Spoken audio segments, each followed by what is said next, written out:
Hey everyone, my name is Stitcher Proxy.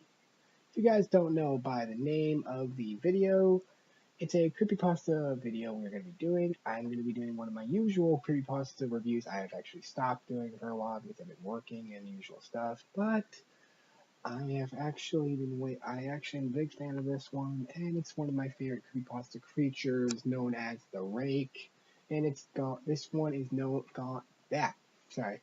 The video is from Creepypasta Jr. I will leave a link down below. Also, if you guys do not remember from one of my videos, I do have an autographed Slenderman poster by Creepypasta Jr. Thank you, Odd for getting me that. That was so freaking awesome. I think out of all the creepypasta readers I know on YouTube that are not personally, but like I'm a fan of, I think Junior is my favorite.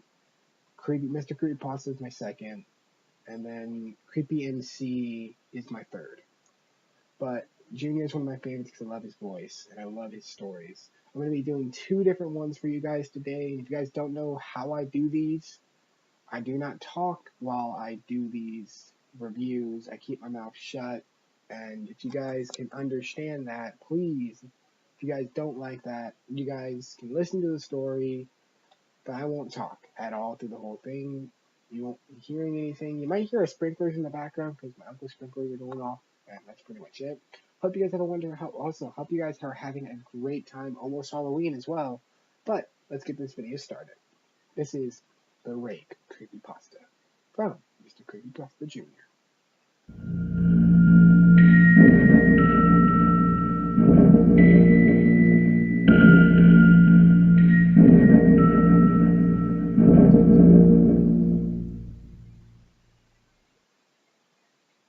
During the summer of 2003, events in the northeastern United States involving a strange, human-looking creature sparked brief local media interest before an apparent blackout was enacted. Little or no information was left intact, as most online and written accounts of the creature were mysteriously destroyed. Primarily focused in rural New York State and once found in Idaho, self-proclaimed witnesses told stories of their encounters with a creature of unknown origin. Emotions ranged from extremely traumatic levels of fright and discomfort to an almost childlike sense of playfulness and curiosity. While their published versions are no longer on record, the memories remained powerful. Several of the involved parties began looking for answers that year. In early 2006, the collaboration had accumulated nearly 24 documents dating between the 12th century and present day, spanning 4 continents. In almost all cases, the stories were identical.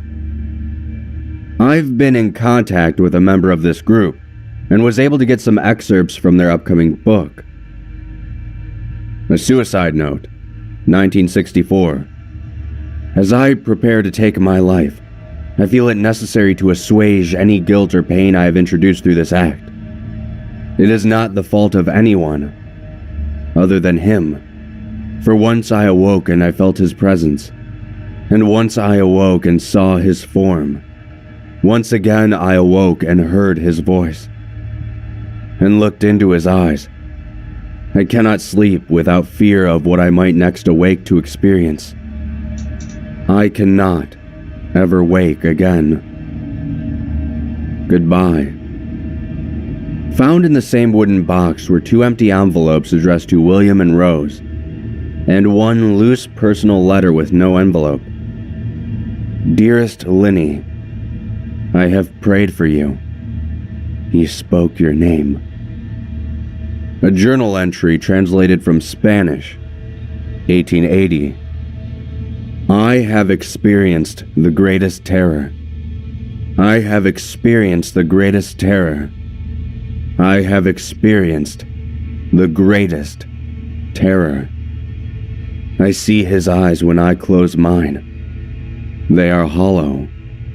They saw me and pierced me. His wet hand. I will not sleep. His voice. The journal entry ends there. A mariner's log, 1691. He came to me in my sleep. From the foot of my bed, I felt a sensation. He took everything. We must return to England. We shall not return here again. At the request of the rake. Next is an account from a witness in 2006. 3 years ago, I had just returned from a trip from Niagara Falls with my family for the 4th of July. We were all very exhausted after a long day of driving, so my wife and I put the kids right to bed and called it a night.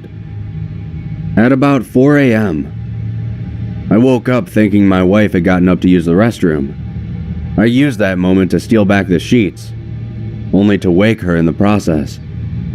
I apologized and told her that I thought she had gotten out of bed.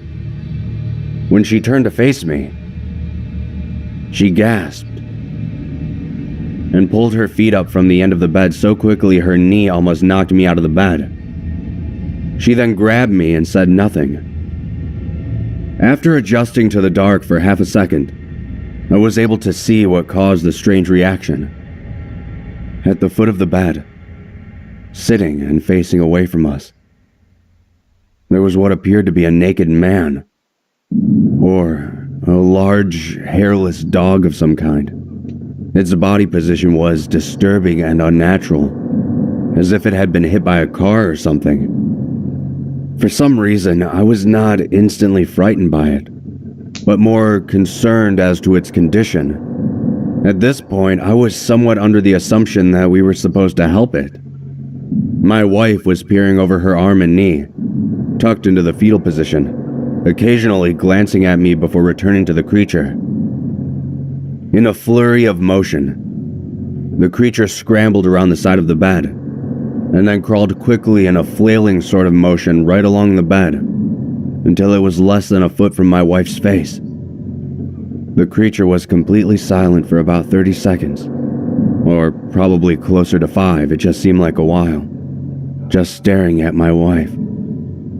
The creature then placed its hand on his knee and ran into the hallway, leading to the kids' room. I screamed and ran for the light switch, planning to stop him before he hurt my kids. When I got to the hallway, the light from the bedroom was enough to see it crouching and hunched over about 20 feet away.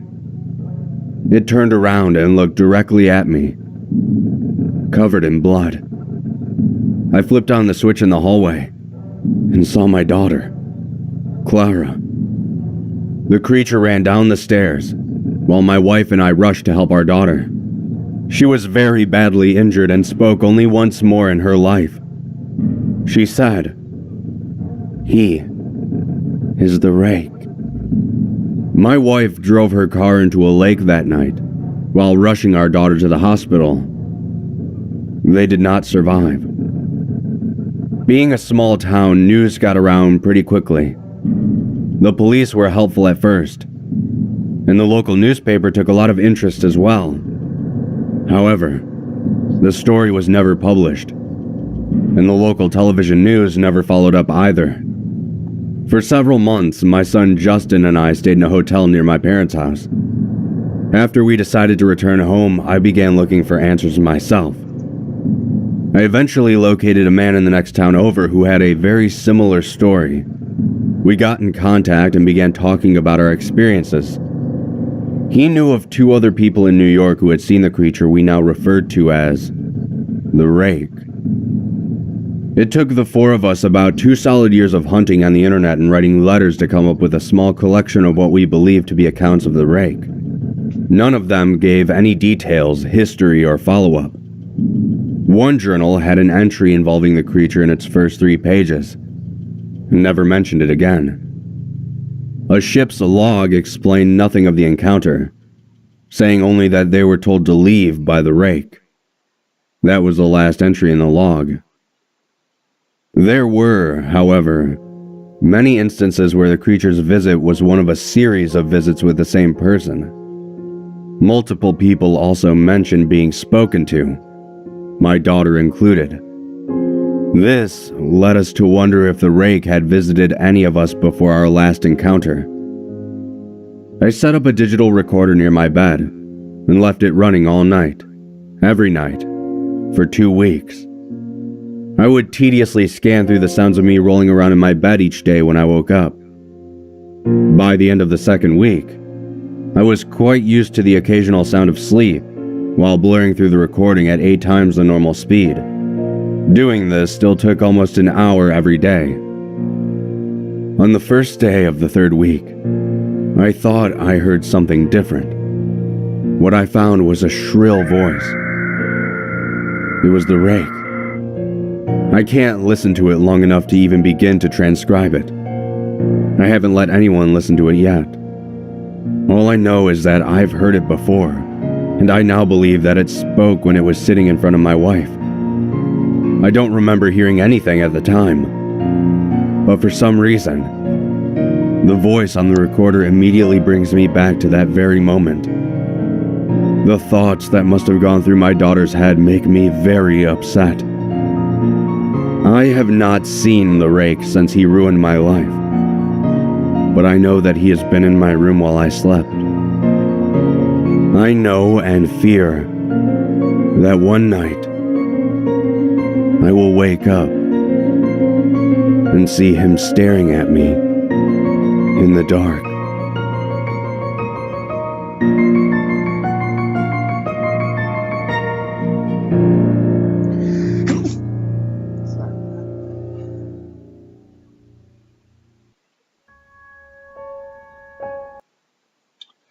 Okay, yeah. My spine is now feeling wonderful. Man, I miss these so much. Alrighty, my opinions. God damn, I love the rake, but god damn, I hate the rake. I would say the story made my spine tingle. Not like in the good way either. In the good way and the bad for me.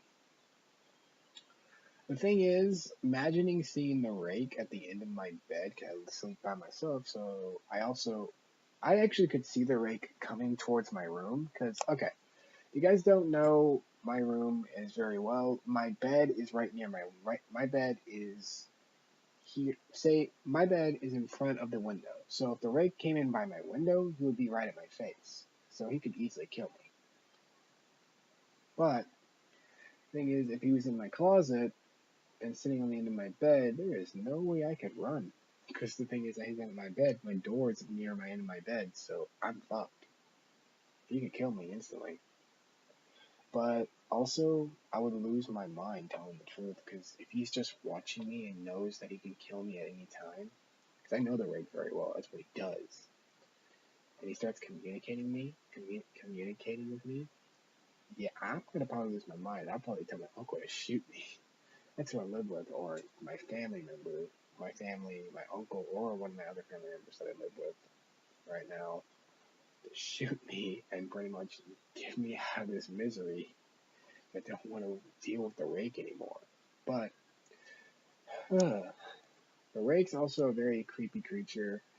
It feeds on flesh, and he is the only creature I know that is very stealthy for its body adjuster, if you know what I mean. But if you guys enjoyed this, I'll leave a link down to the original video and the the